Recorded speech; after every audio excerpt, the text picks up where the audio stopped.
Saudara-saudari yang dikasihi oleh Tuhan Yesus Kristus, selamat bertemu kembali dalam program Arus Hayat Voice. Dalam kesempatan ini saya akan menyampaikan firman Tuhan dengan judul Pekerjaan Pembaharuan Allah. Pembacaan Alkitab diambil dari Kitab Wahyu pasal yang ke-21 ayat 1-2 dan ayat 5. Lalu aku melihat langit yang baru dan bumi yang baru, sebab langit yang pertama dan bumi yang pertama telah berlalu, dan laut pun tidak ada lagi. Dan aku melihat kota yang kudus, Yerusalem yang baru, turun dari sorga, dari Allah yang berhias bagaikan pengantin perempuan yang berdandan untuk suaminya. Ia yang duduk di atas tahta itu berkata, "Lihatlah, aku menjadikan segala sesuatu baru." Dan firman-Nya, "Tuliskanlah, karena segala perkataan ini adalah tepat dan benar." Dalam rencana kekalnya, Allah ingin menciptakan sesuatu yang baru dari antara ciptaan lamanya. Dalam waktu yang singkat, Allah telah menciptakan ciptaan lama melalui firman-Nya. Dalam 6 hari, Ia telah menciptakan ciptaan lama. Pada hari yang ke-6, Ia menciptakan manusia. Dan Ia beristirahat pada hari yang ke-7, yaitu hari Sabat. Ciptaan lama ini bukanlah sasaran Allah. Ciptaan lama hanya merupakan bahan-bahan dan ruang lingkup yang akan Allah pakai untuk memperoleh ciptaan yang baru. Menurut Alkitab, dalam ciptaan lamanya, Allah menggunakan 4 zaman untuk menciptakan sesuatu yang baru. Zaman yang pertama adalah zaman sebelum hukum Taurat, yaitu zaman nenek moyang, mulai dari Adam sampai kepada Musa mengumumkan hukum Taurat. Zaman yang kedua adalah zaman hukum Taurat, yaitu sejak Musa mengumumkan hukum Taurat sampai kedatangan Tuhan Yesus yang pertama. Zaman yang ketiga adalah zaman kasih karunia, yang dimulai dari kedatangan Tuhan yang pertama sampai kedatangan Tuhan yang kedua kalinya. Zaman yang keempat adalah zaman kerajaan, yaitu setelah Tuhan datang kedua kalinya, Ia akan mendirikan pemerintahan Allah di bumi ini dan melaksanakan kerajaan Allah selama 1000 tahun. Setelah keempat zaman tersebut, datanglah langit baru dan bumi yang baru, dan Yerusalem baru sebagai inti dan pusatnya. Yerusalem baru terbentuk dari semua orang yang ditebus, yang dilahirkan kembali, yang diubah dan dibawa ke dalam kemuliaan Allah.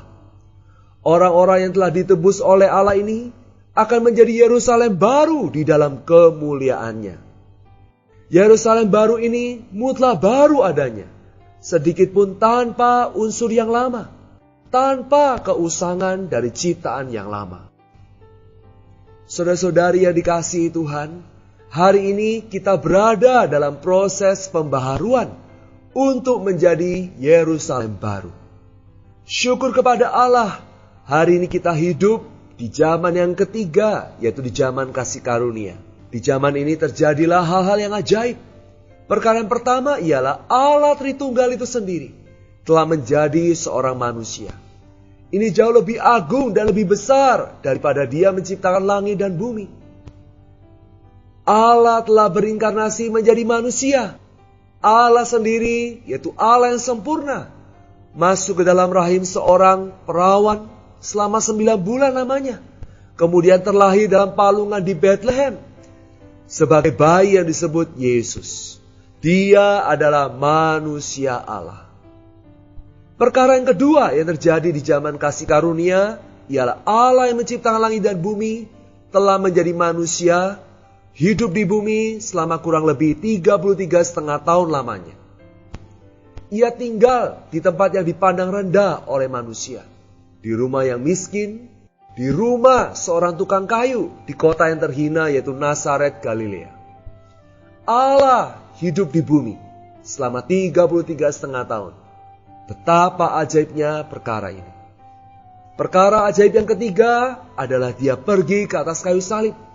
Dia mengalami kematian yang menyelesaikan segala perkara yang negatif di alam semesta.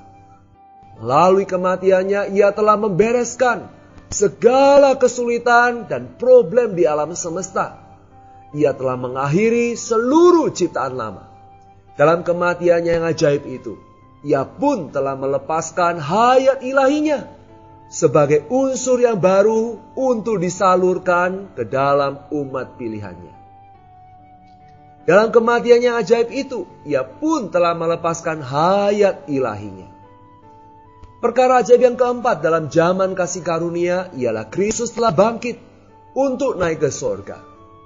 Ia pun telah membangkitkan semua orang pilihannya bersama-sama dengan dia, melahirkan mereka kembali dan memberikan sifat yang baru, unsur barunya ke dalam mereka. Dalam kenaikannya, ia telah naik melintasi semua langit. Ia menjadi roh itu dan tercurah ke atas semua umat pilihannya. Sehingga mereka menjadi tubuh Kristus yang ajaib. Mereka menjadi ciptaan barunya. Mereka menjadi manusia barunya. Saudara-saudara, pada saat kita percaya dan menerima Tuhan Yesus sebagai hayat kita, sesungguhnya kita menjadi ciptaan baru ini. 2 Korintus 5 ayat 17 berkata, "Jadi siapa yang ada di dalam Kristus, ia adalah ciptaan baru. Yang lama sudah berlalu, sesungguhnya yang baru sudah datang." Gereja sebagai tubuh Kristus adalah ciptaan baru Allah. Memiliki Allah sebagai unsur baru, ditambahkan ke dalamnya.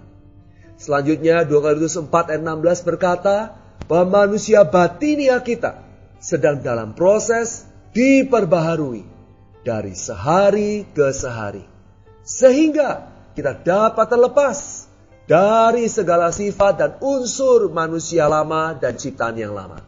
Akhirnya kita akan sepenuhnya menjadi Yerusalem baru di dalam langit yang baru dan bumi yang baru. Mari kita berdoa. Tuhan Yesus, terima kasih untuk pekerjaan pembaharuan Allah. Engkau sudah menjadikan kami ciptaan barumu. Perbaruilah manusia batinia kami setiap hari dengan unsurmu yang baru. Sehingga kami diselamatkan dari cara hidup manusia yang lama. Di dalam nama Tuhan Yesus kami berdoa dan kami bersyukur. Amin. Demikianlah firman Tuhan. Sampai bertemu di kesempatan berikutnya. Tuhan memberkati dan kasih karunia-Nya menyertai kita. Amin.